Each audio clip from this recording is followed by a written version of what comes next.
Maraming salamat po sa ating Panginoong Hesus sa pinagkaloob niya na pagkakataon na pag-aaralan po ang kanyang salita.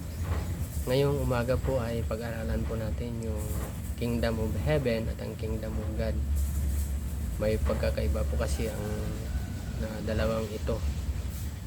Ang pagkakaiba po nila, ang Kingdom of Heaven ay physical at ang Kingdom of God ay spiritual. So explain ko po. Ang Kingdom of Heaven po ay mababasa natin sa Matthew chapter 3 verse 1 and 2. Sabi ni Apostle Matthew, "In those days came John the Baptist preaching in the wilderness of Judea, saying, Repent ye, for the kingdom of heaven is at hand." At sa Matthew chapter 4 verse 17 naman, sabi dito, "From that time Jesus began to preach and to say, Repent, for the kingdom of heaven is at hand." So kingdom of heaven is at hand po ang preaching ni Apostle John at ating Panginoong Hesus. At dito naman sa Matthew chapter 11 verse 12, ang sabi po ng ating Panginoong Hesus mismo, "And from the days of John the Baptist until now the kingdom of heaven suffereth violence, and the violence take it by force." So physical po siya na nagsasuffer ng violence. Paano po nagsuffer ng violence ang kingdom of heaven? Kasi ito po ay physical, kaya makikita po ito ng ating physical na mata.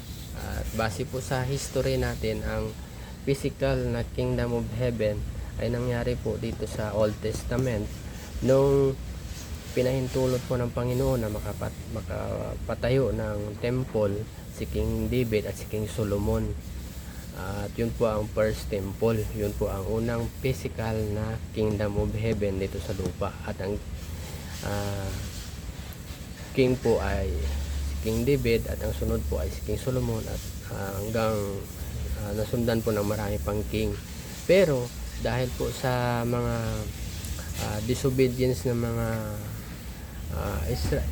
Israelites ay pinahintulot din po ng Panginoon na sirain ang temple na ito ng Babylonian Empire. Pinasira po ng Panginoon dahil sa disobedience.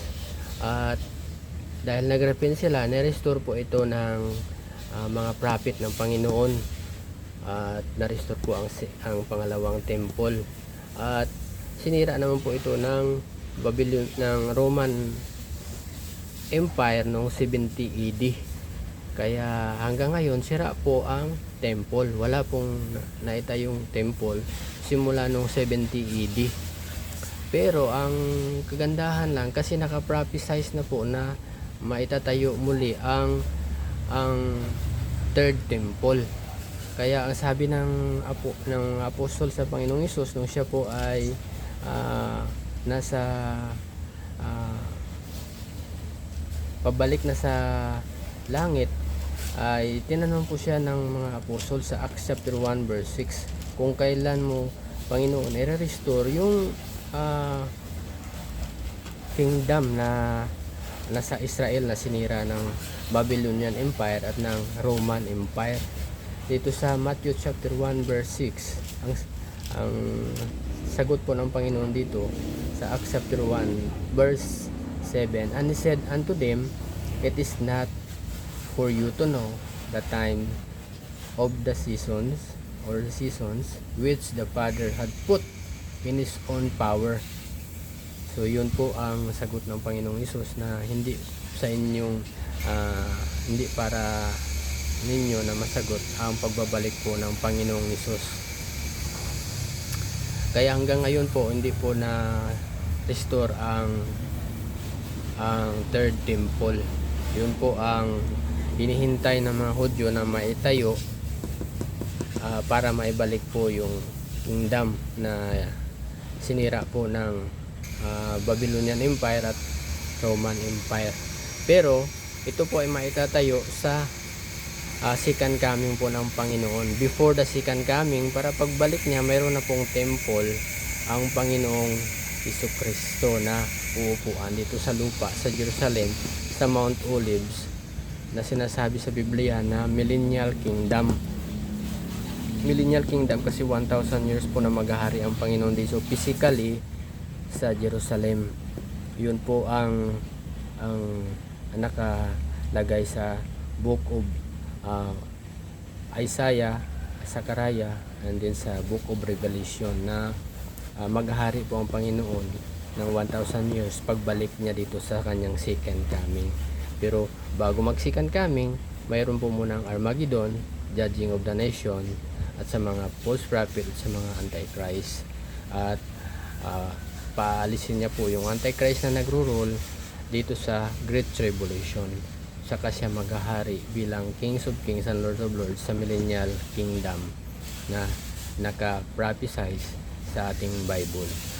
So, yun po ang Kingdom of Heaven. At ang Kingdom of God naman ay mababasa sa Matthew chapter 6 verse 33. Sabi niya sa mga disipulo, "Seek ye first the kingdom of God, and all these things shall be added unto you." So, yun po ang sabi ng Panginoon. So, Kingdom of God and His righteousness. At sa Romans chapter 14 naman, verse 17, ang Kingdom of God ay righteousness. Tulad din po nakalagay doon sa Matthew chapter 6 ay righteousness ang Kingdom of God. Spiritual po siya. Sa Romans chapter 14 verse 17, "For the kingdom of God is not meat and drink, but righteousness and peace and joy in the Holy Ghost." So yun po ang Kingdom of God. Spiritual po siya. Nasa langit po ang Kingdom of God, pero tayo po ay naging Kingdom of God extension nung tayo po ay tumanggap sa Panginoon. Yun po ang pamamaraan para makapasok ka sa Kingdom of God.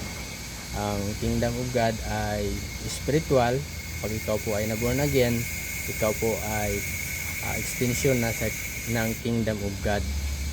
At pag ikaw po ay tumanggap sa Panginoon, ikaw po ay pinaghaharian na ng Panginoon. Siya na ang hari, siya na ang King, siya na ang Lord mo, siya na ang Panginoon mo. Kaya ang mga born again po na Christian ay nagsisimba, sumusunod sa mga utos ng Panginoon at naglilingkod sa Panginoon. Yun po ang Kingdom of God. Yun po ang pamamaraan para magiging part ka ng Kingdom of God, ay manampalataya ka na si Kristo ang Panginoon mo, ang Diyos mo, at ang tagapagligtas mo, at ang hari mo. So kung yun po ang pananampalataya mo, i-confess mo ito sa Panginoon, maging part ka ng Kingdom of God spiritually. Pero naman sa Kingdom of Heaven, ang pamaraan naman po para maka-enter ka sa Kingdom of Heaven ay "He that endure to the end shall be saved" sa millennial kingdom. So mag-i-endure yung mga tao dito na hindi naligtas, maiwan sa tribulation, great tribulation, at "He that endure to the end" ay makakapasok sa kingdom na pinangako ng Panginoon na 1,000 years reign dito. At dito sila po ay susunod, magsisimba, manampalataya sa Panginoon, at lahat ng utos po ng Panginoon ay susundin ng mga tao dito sa millennial reign. At kung siya po ay susunod at lahat ng gusto ng Panginoon ay susundin niya, siya po ay makakapunta rin po doon sa Kingdom of God sa langit.